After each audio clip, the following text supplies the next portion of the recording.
Hey there, everybody, and welcome to this first episode of Case Management Toolbox Podcast. Today, we're going to be talking about case management and counseling ethics and really looking at the scope of practice and what counselors and case managers need to consider when we are working with clients.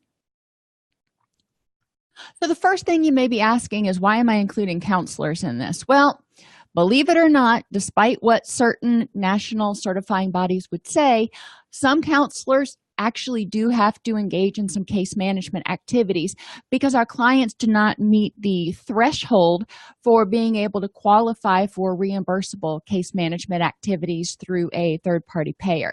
So there are a lot of times, especially if you're dealing with moderately well-functioning individuals, where you're going to have to make referrals and you may have to help them link with certain services, especially during periods, for example, when a moderately well-functioning individual happens to go into crisis. That doesn't qualify them in most cases for reimbursable case management services. So the linkages become incumbent upon the counselor. So, off my soapbox, on to the presentation.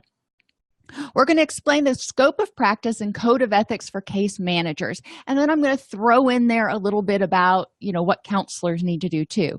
And we're going to compare and contrast the code of ethics and scope of practice for case managers to that of rehabilitation and mental health counselors.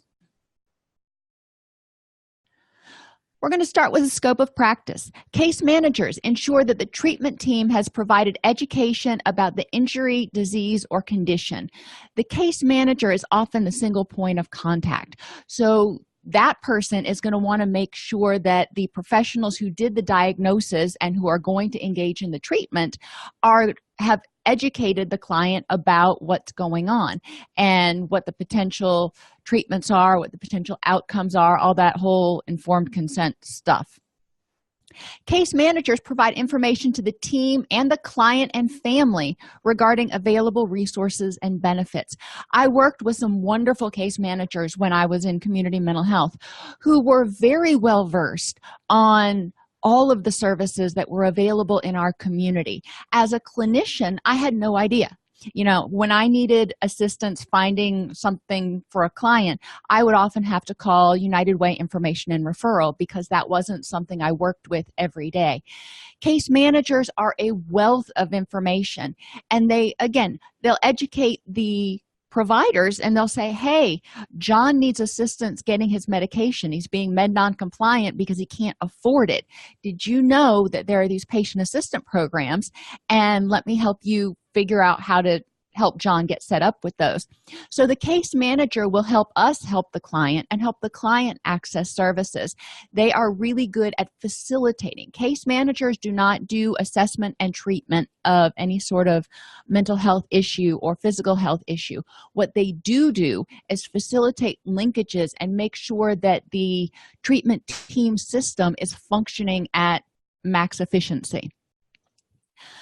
Case managers will identify clinical, psychosocial, financial, operational, and/or environmental issues which may need to be addressed by the treatment team to ensure quality care and reimbursement.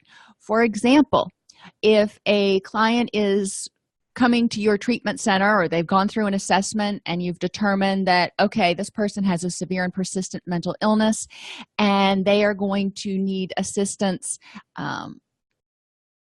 they're going to need counseling assistance and potentially medication assistance with set up with a psychiatrist.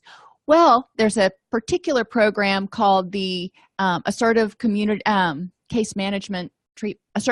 treatment.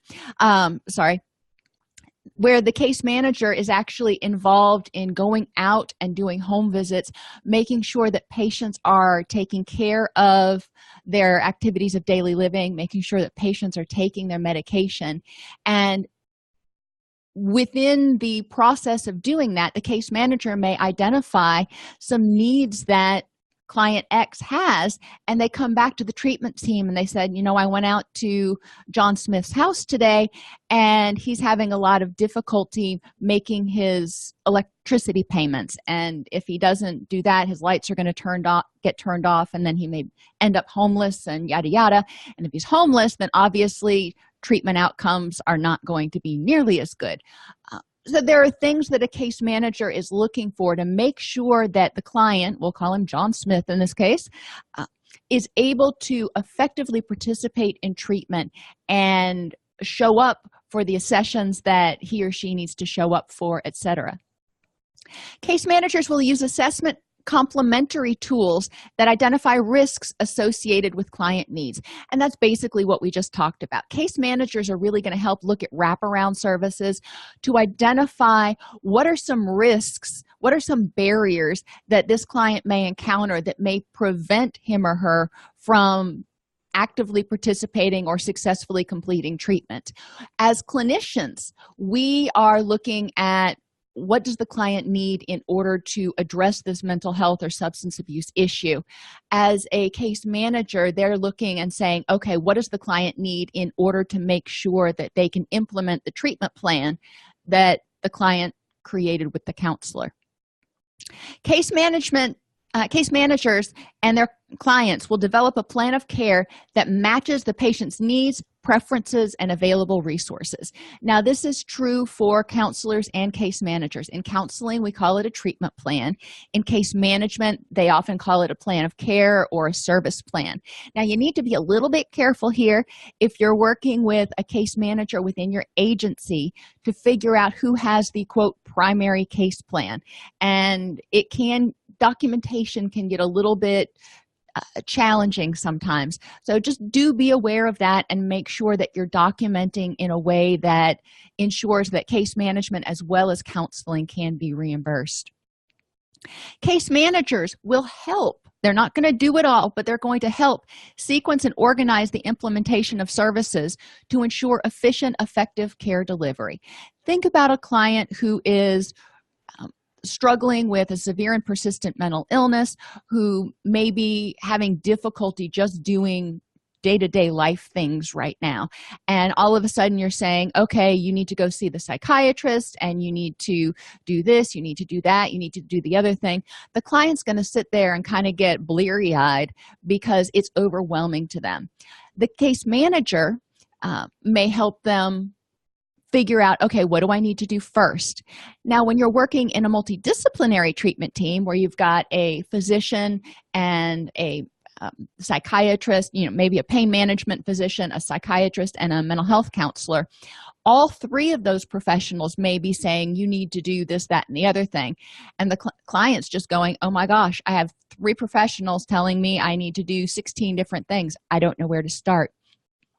The case manager will help sequence those things so the client doesn't feel overwhelmed, because when they feel overwhelmed, they're at much greater risk for just dropping out of treatment and going, I just can't do it. Case management documentation focuses on acquisition and utilization of resources as they pertain to reducing risk and enhancing treatment delivery.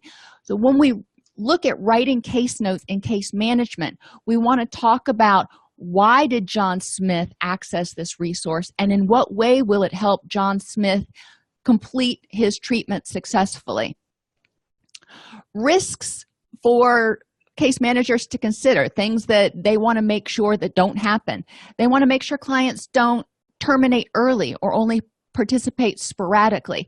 And a lot of times this can be due to the hours that treatment's available, transportation, childcare, yada, yada. We want to look at ineffective treatment, and I use that term really broadly. For example, if you have someone who is hearing impaired or who has limited literacy, where I worked in community mental health, we did a lot of stuff with worksheets and big books and things like that.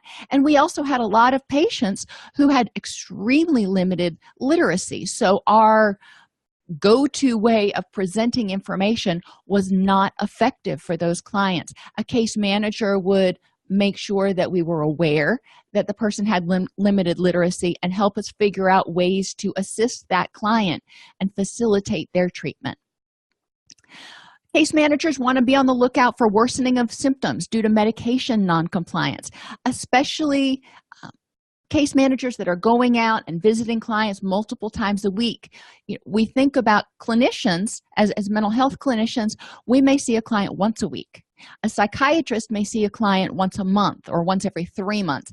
A case manager may see a client 3 or 4 times a week. So they are seeing the client more often, and they're more able to identify signs of an impending relapse, whether it's mental health or substance abuse. They want to be on the lookout of worsening of symptoms. Is the client not taking their medication? If so, why? And the case manager would say, okay, let's look at the obstacles that are keeping this person from being medication compliant. Let me advocate for this person with their care team to help them figure out a strategy that will help them take their medication as they're supposed to, whether it's a matter of affording them or they don't like the side effects. Or I had one client who would regularly, he had the wherewithal to know that he couldn't take his medication and use crack at the same time. So he would plan, quote unquote, for the weekend, and he would stop taking his antipsychotics so he could use over the weekend. And while I was glad that he wanted to survive and he was putting that much thought into making sure he could survive, obviously that wasn't the best for his mental health. Case managers want to be on the lookout for additional complications due to difficulties with activities of daily living, like paying bills or going shopping or making their own food. Sometimes clients have difficulty with this. As my grandmother got older, she really wanted to maintain her independence, and she started having a lot of physical problems that she could have benefited from a case manager, but some of the complications she was having, she would forget to turn off the stove, or she would have difficulty with doing something, but she was hearing impaired, so it made it harder for her to reach out and connect with people. There were a lot of little things that, I say little, but things that a counselor wouldn't be assessing that a case manager can look at and say, okay, from a biopsychosocial perspective, what is keeping this client from being able to implement their treatment plan with the providers? And case managers, one of their key statistics, if you will, is to prevent readmission. Once somebody goes through treatment, a case manager usually stays on with the person for a while, maybe indefinitely, in order to make sure that the person is continuing with their relapse prevention or continuing care plan, so the client doesn't have to be readmitted to that same high level of care that they were admitted to prior. Case managers and counselors identify available community resources and advocate for the resolution of gaps in services and/or problems in process implementation. In counseling, we call this a recovery-oriented system of care. Case managers call this a day at work, but what we're looking at is, what are the gaps? My experiences, for example, where I came from is I was in an area that was relatively rural. So one of the challenges or one of the gaps to services was getting people from the outlying cities into our little mecca of suburbia.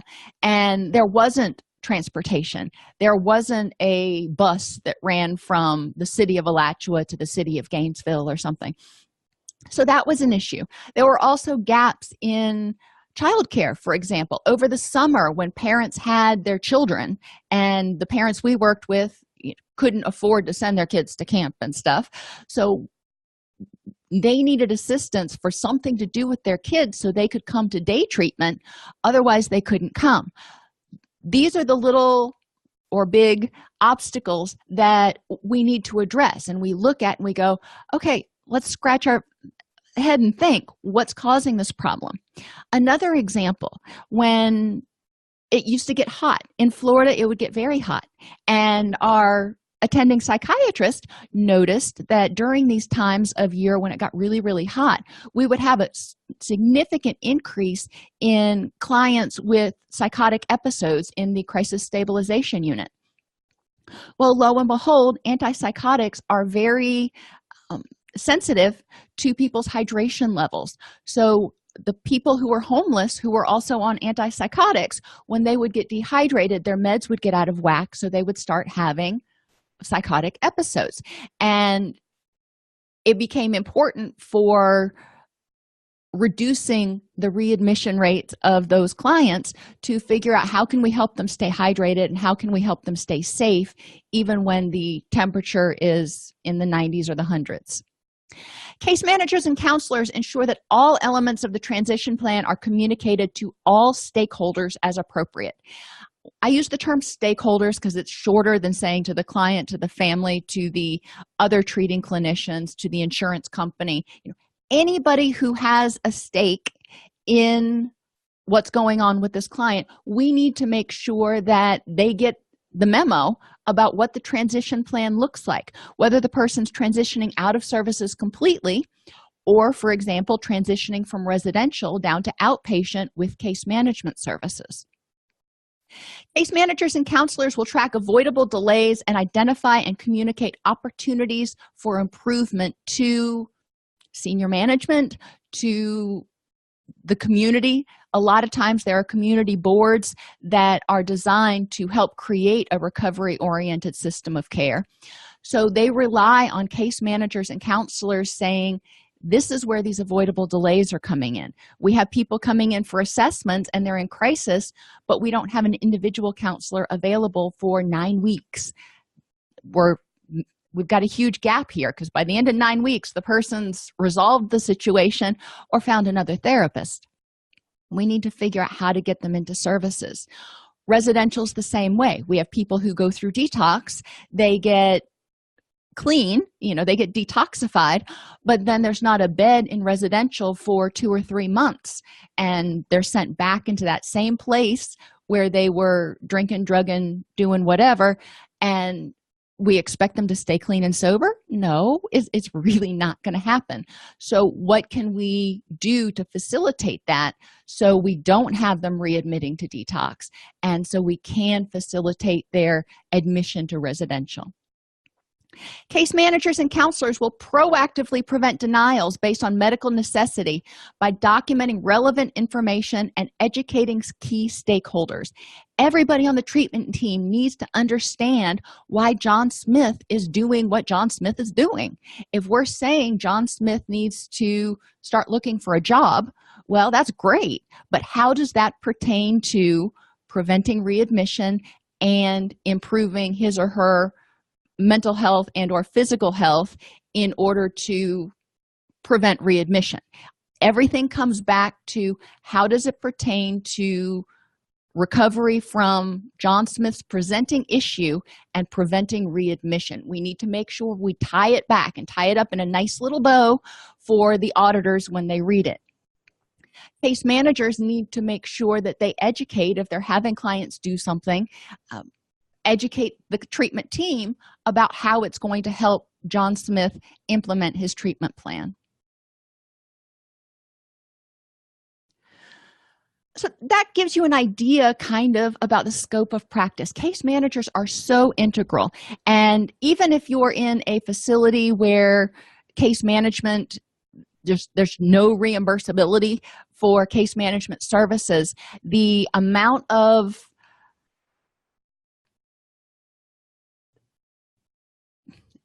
the effectiveness of counseling can greatly be enhanced by case management, and you can free up your clinicians. So instead of having John Smith come back every 3 or 4 months because he's relapsing, if he comes through once and then he has a case manager that can help him navigate his continuing care plan, then that clinician is freed up, if you will, to see a new patient.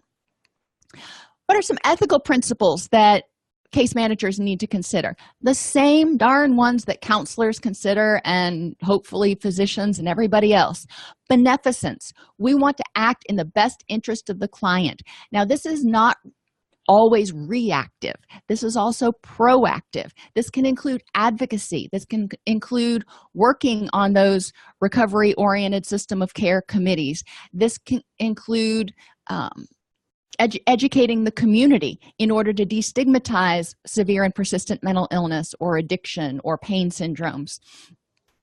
Beneficence means acting in the best interest of the client so they are in an environment that is helpful and healthy and nurturing and supportive. Non-malfeasance is sort of the baseline ethical principle, if you will.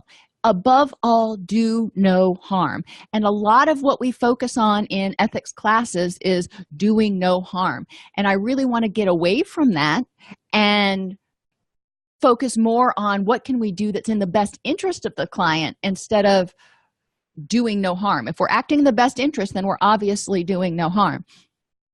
Fidelity. We need to be faithful to our word. We need to be faithful to our word to the clients as well as to the other stakeholders. Justice. We want to ensure that clients receive equal and fair treatment. A client who is on Medicaid, for example, needs to get the same treatment that a client who is private pay gets and a client who has private insurance gets. And autonomy. We want to empower clients for success. We don't want to do things for them that they can do for themselves. We want to empower them. So if they can connect with a referral source, by all means, let's empower them to do that instead of doing it for them. We want to make sure that they are learning how to solve their problems, that they are learning how to connect with resources to the best of their ability. You're going to have some clients, for example, who have severe and persistent mental illness. I worked with one man who literally was a rocket scientist. He was an astrophysicist and wonderful, brilliant guy when he was lucid, but he had a schizophrenic break right after he had graduated with his doctorate. And during the periods when he's not lucid, when his medication's not quite where it needs to be, he would need a lot more assistance, asking him to do the things that the average person does, quote unquote, was not realistic. So we need to empower clients for success based on their abilities at that point in time. And clients' abilities, whether you're dealing with somebody who's having a kidney transplant versus somebody in recovery from substance abuse versus somebody who has schizophrenia, on any given day, they may or may not be able to handle certain things. So we want to place the public interest above our own at all times. And this principle applies to a lot of those ethical issues: beneficence, non-malfeasance, and justice particularly. For example, false billing leads to higher insurance rates and loss of trust in the profession. We want to make sure that we're doing what we say we're doing. We're not padding our hours. We're not massaging or calling something that's billable when we were actually providing a different service. We want to make sure that we are providing accurate billing logs. We're not placing the public interest above our own if we continue to work while we're burned out or psychologically unavailable. This can harm clients and negatively impact the perception of the profession. If we are providing services and we're barely getting by with our own stuff, it's going to come through, and clients are going to feel like case management, may not be helpful, or they may be feeling like they have to do more to help their case manager than their case manager is doing to help them. Whatever the case, it's really important that we check ourselves, because it's not in the public interest for us to be working with them if we are burned out. It's incumbent upon us to report and address a known misconduct.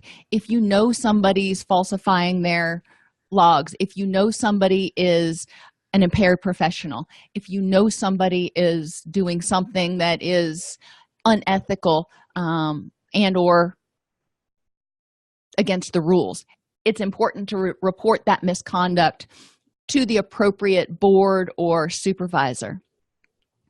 We need to make referrals when other providers are more appropriate due to case content or case load. In counseling, for example, if I'm working with somebody who's got trauma issues and I think EMDR would be beneficial for them, I'm going to make that referral. I'm not going to say, well, let's keep with cognitive behavioral because that's what I do and I want to make sure I get reimbursed. No, what we need to do is what's in the best interest of the client. So it's important for me to present it to the client as an option, and so he or she can achieve their maximal recovery level. For case managers, case managers do a lot of things, and there's lots of different kinds of case management. Some case managers may work in an agency where there are counselors and this and that, but maybe they work at an agency where there are counselors, but the client they're working with is struggling with grief issues that would be better handled by their religious leader, for example.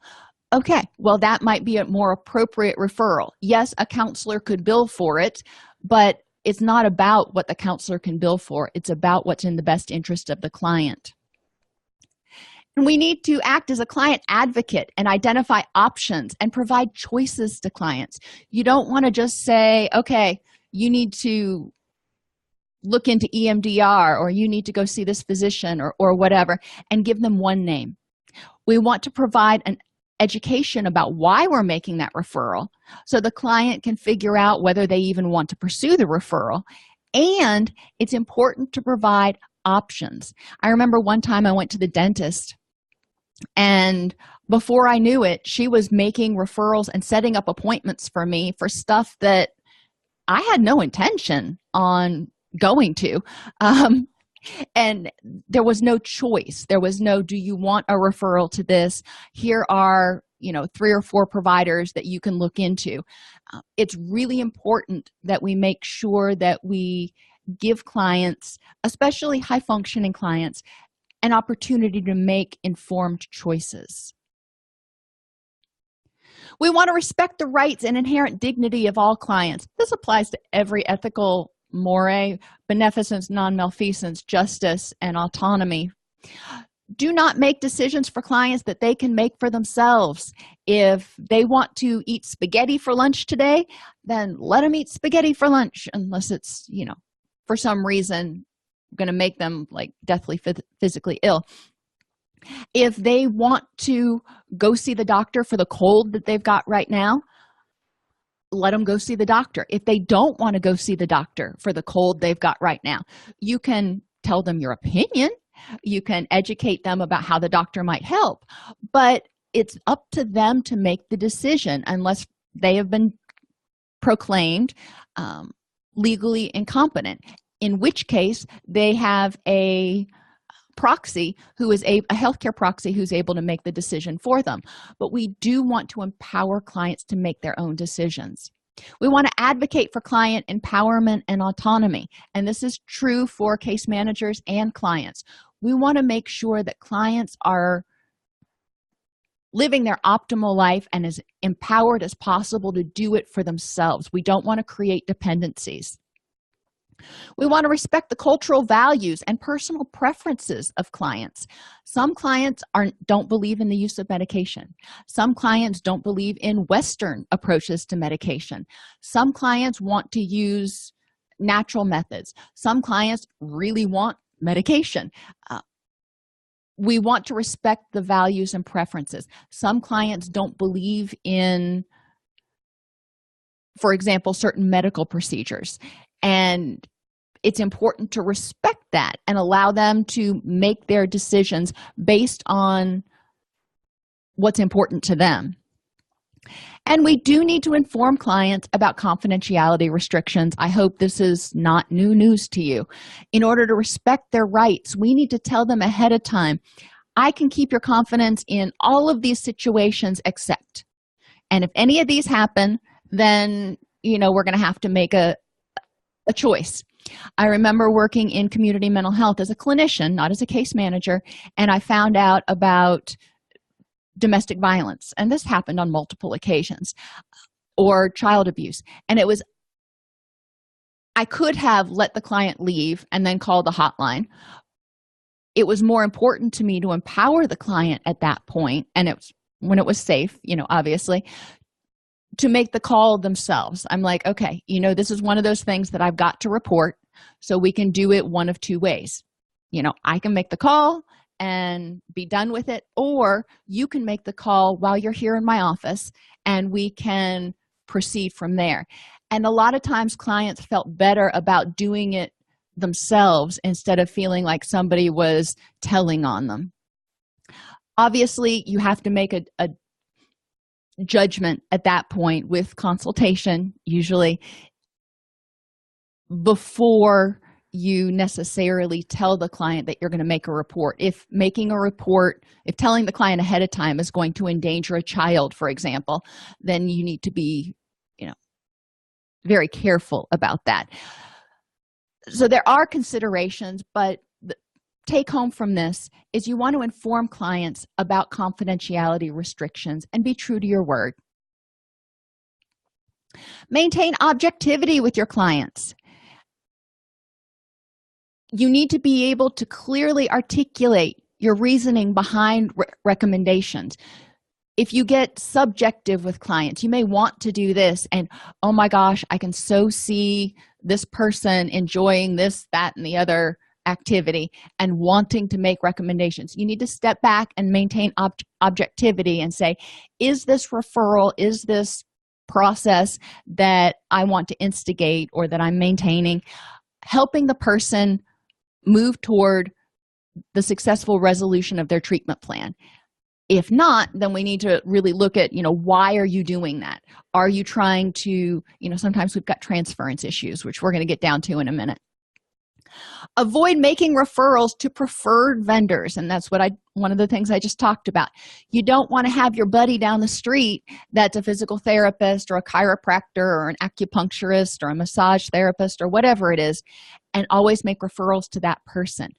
That person can be on your list of referrals, but it's important to provide the client with choice so they can go online, they can look at the different reviews on Yelp or the doctor websites or whatever. We want to respect their cultural values and perspectives, even if we don't agree. If we have a different perspective on things, well, that's our perspective, not theirs. So we need to maintain objectivity and say, what is in the best interest of this client at this point in time? We don't want to impose our own values or perspectives. We need to make sure that we are very well aware of what's our stuff and what's theirs. We need to address any transference or countertransference issues, and this is big with objectivity. You may work with clients sometimes that remind you of somebody, or they seem so helpless, so you want to nurture and caretake them, and that's not objective. You need to step back and be objective and treat them just like you're treating every other case on your caseload. We need to regularly self-evaluate our performance in order to make sure we're maintaining objectivity. You don't want to just go, well, I'll know when I'm not being objective. Regularly kind of check in with yourself and make sure you're aware. One of the little hints that you're not maintaining objectivity is if you're spending more time thinking about a particular case, if you're taking that case home mentally with you and having difficulty letting it go. That's not the only clue, but that is a big clue that you may not be maintaining objectivity. And you want to avoid any dual relationships with clients. You don't want to be providing case management to somebody who is working in your front office. You don't want to be providing case management to your neighbor's son, unless it's completely unavoidable. There are a lot of potential dual relationships out there that you need to be aware of. Dual relationships can exist between the case manager or the counselor and the client. If you're working with a client who was also a friend of yours from high school, that's a dual relationship. Or if you're working with a client who used to be a coworker of yours, that's a dual relationship. You can have dual relationships with the insurance companies as well. You need to make sure that you're very clear about who is your client in a particular situation. If you have insurance, if you have state contracts, there are a lot of rules that you have to follow. And you want to make sure that you're not giving favor, if you will, to one payor over another. You can have a dual relationship with the employer of the client. Maybe the client's employer referred them to you because they were struggling at work, or they were struggling for some reason, and who is your primary client then? Is it the employer or the client? And the answer is the client. We want to make sure that we don't have a dual relationship where we're trying to do everything the employer wants us to do, as well as trying to do everything in the best interest of the client. Then we get stuck sometimes on, okay, we've got a decision to make. I'm not sure whose best interest I need to pay attention to. It's always the client's. We can also have dual relationships with our employers. When we're working with a client, we can be in that sticky wicket where we know something would be in the best interest of the client, but it's really not something our agency wants us to do. For example, referring out for services. A lot of times our agencies want us to keep it in-house whenever possible. And sometimes you're going to be looking at a client going, I think there's a better service out there. In making sure that you're clear about your boundaries with respect to the client and doing what's in the best interest of the client. We need to act with integrity and fidelity with clients and stakeholders at all times. We need to recognize and demonstrate joint accountability. Again, we are not doing things for the client. We are not fixing the client. We are assisting the client in implementing their treatment plan and achieving recovery. So the client has to have some level of accountability. And everybody on the treatment team and the organizations that employ everybody on the treatment team need to have certain levels of accountability. Everybody on a treatment team needs to contribute to decision making. We're not acting with integrity and fidelity if we're not speaking for the client. When you've got a treatment team meeting, somebody needs to be the voice of the client.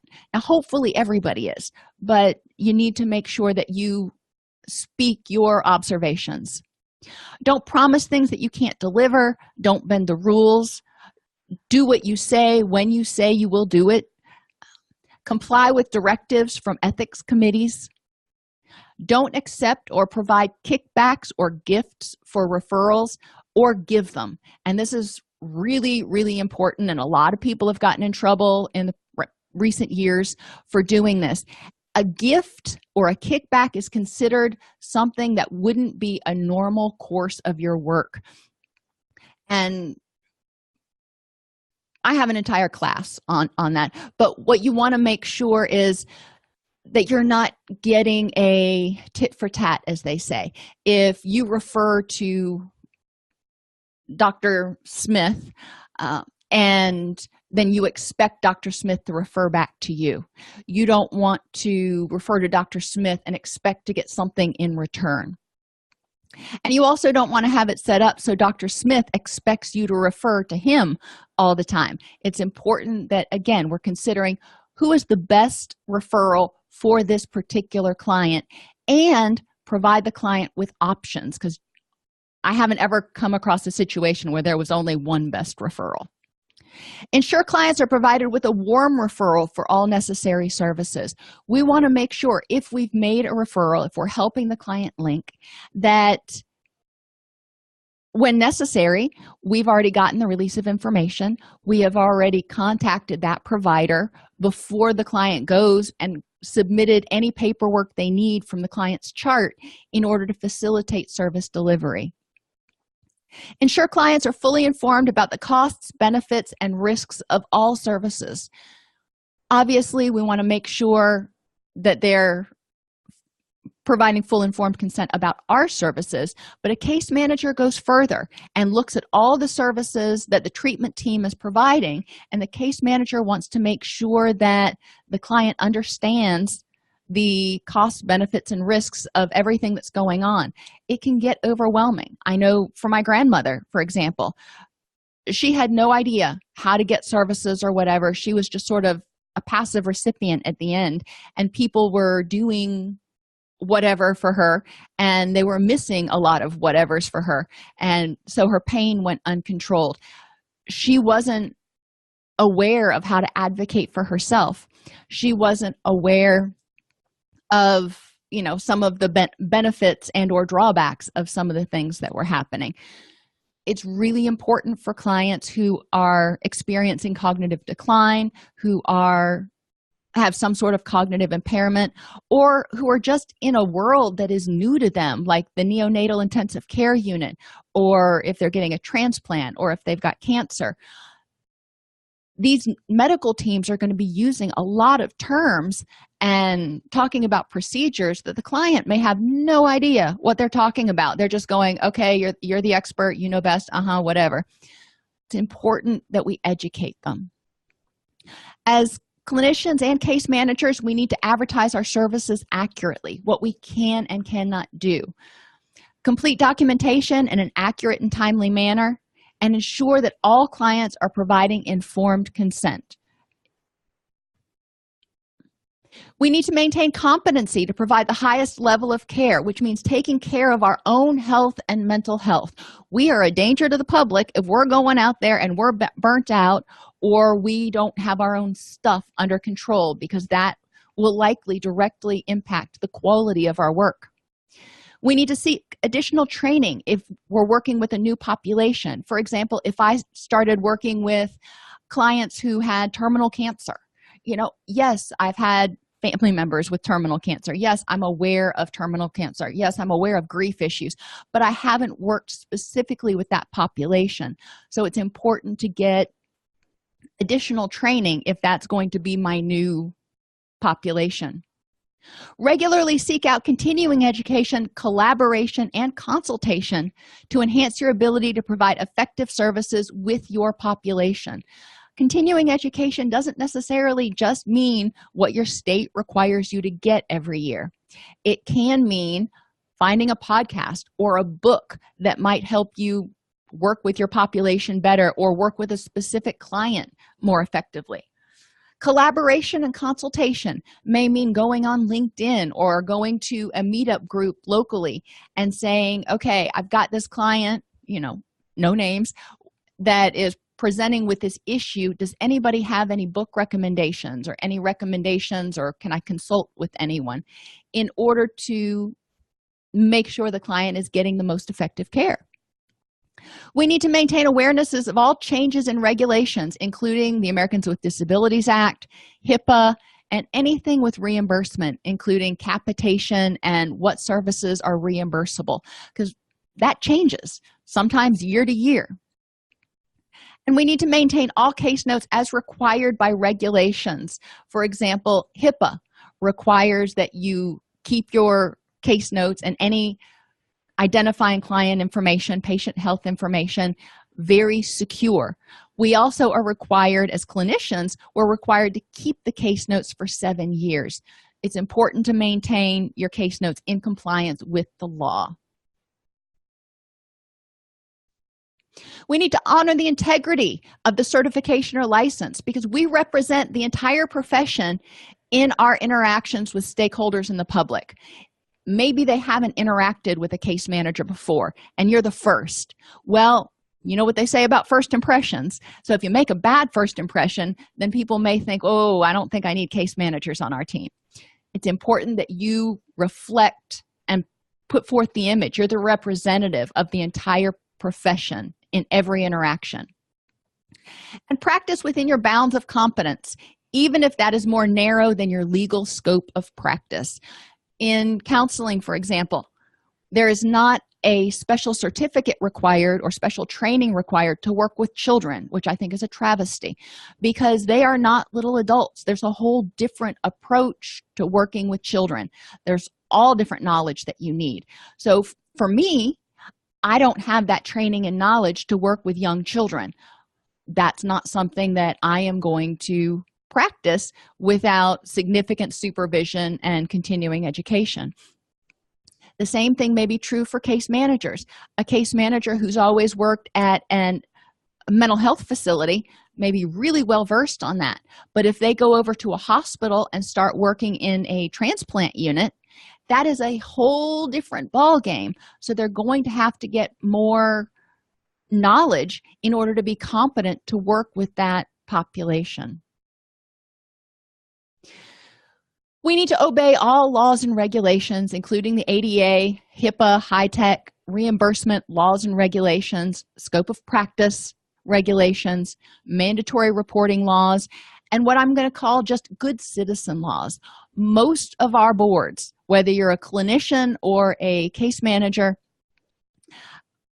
most of our boards have laws that say if you get convicted of a felony, you could lose your license.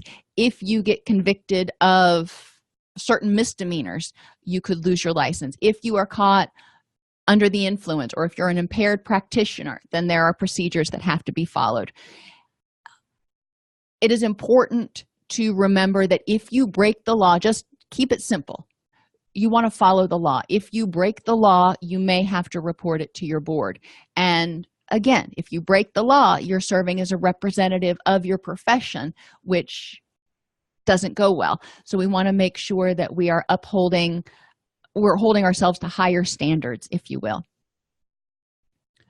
We want to provide input to review and revise the code. For example, adding a section for ethical considerations when providing virtual services. That's something that happened over the past 10 years or so in a lot of the counseling ethical codes, and case management is becoming more and more virtual.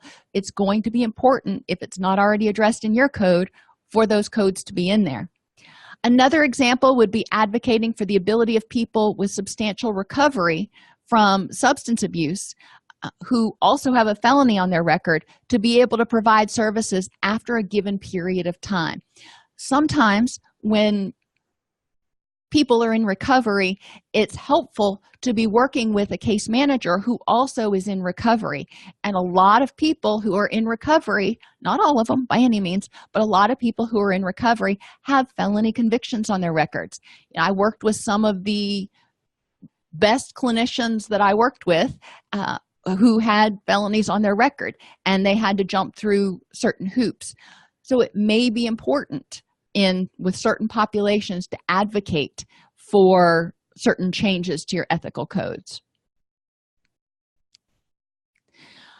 As case managers and counselors, we need to believe that case management is a means for improving the health, wellness, and autonomy of the individual through advocacy, communication with the patient, family, and stakeholders, education of the patient, family, stakeholders, and community, identification of service resources, and facilitating remediation of gaps in services, like that recovery-oriented system of care I keep talking about, and through service facilitation. Now, counselors are going to do most everything except the last one, which is service facilitation, and that is pretty much exclusively a case manager function. And again, it is so vital so much of the time. We want to recognize the dignity and worth of all people and strive to help them be the best version of themselves that they can be as they define it. I may see John Smith down there, and I can see him, going to college and getting an MBA and doing this, that, and the other. That may not be how John Smith defines his best version of himself. So we need to know what the client's goals are, and we need to help them move towards those goals.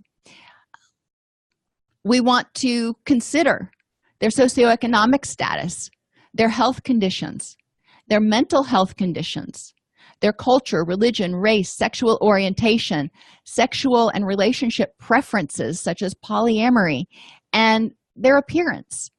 We want to take all those things and go, you know what? I don't care.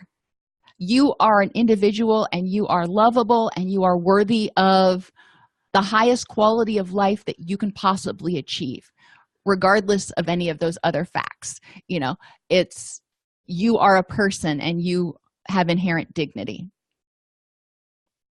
We want to commit to quality outcomes through the appropriate use of resources and empowerment of the individual by using evidence-based practices. You don't have to reinvent the wheel. There's been a lot of research out there that identifies things that are necessary to help people be successful. Start looking at those. Don't over-refer or change diagnostic codes to enhance billable hours. You don't want to, if you're working with John Smith and he was in residential and he's struggling a little bit right now, you don't want us to necessarily refer him back to residential. That's over referring. That's a higher level of services than he needs. Yes, the agency will get paid more for that level of services, but it's more than he needs. You don't want to change diagnostic codes because you've run out of the money that the insurance company will give you for this mental health code, so you're switching over to a different code. No, you don't want to do that. You do want to use scaffolding to assist clients in achieving outcomes. And remember, scaffolding is helping them to the point where they can do it on their own. Think about, if you're working with a kid and helping him learn to tie his shoes. At first, you may have to help him with every single step, and then he may be able to get his shoe on and cross the laces and tie him the first way. And then maybe he gets to the point where he can tie him the first way and make the loop, the bunny ear, if you will. You want to let the person do as much as they can till they get to a stuck point, and then help them through that stuck point and help them learn so they can eliminate that stuck point at a certain point in time. And you want to embrace the premise that when individuals reach the optimum level of functioning, the client, stakeholders, and the community all benefit. When people are healthy, everybody wins. It benefits the client financially. It benefits the employer financially if their workforce is healthy. It benefits the community financially if employers are able to keep people employed and they don't have people on as many social services. It benefits the person occupationally because they'll be able to maintain a job and pay their bills and do all that kind of stuff. It benefits the employer because they'll be able to keep that employee. It benefits people interpersonally because when people are happier, they're engaging more with one another, they're supporting one another more, and they tend to have fewer relapses. They also tend to go out and do more things, which benefits the community because the person is not depressed and walled up in their house. And it can benefit the community and everybody legally. It helps the client stay out of jail if that was an issue, but it can also help reduce crime in neighborhoods. When people are happier and healthier, there tends to be lower crime rates. It tends to have a ripple effect on the entire community when the client is healthy, when the client is happy. So both counselors and case managers are bound by the principles of beneficence, non-malfeasance, autonomy, justice, and fidelity. Whereas counselors focus on the diagnosis and treatment of mental health issues, case managers assess client needs and facilitate access to services and resources necessary to achieve the highest quality of life as defined by the client.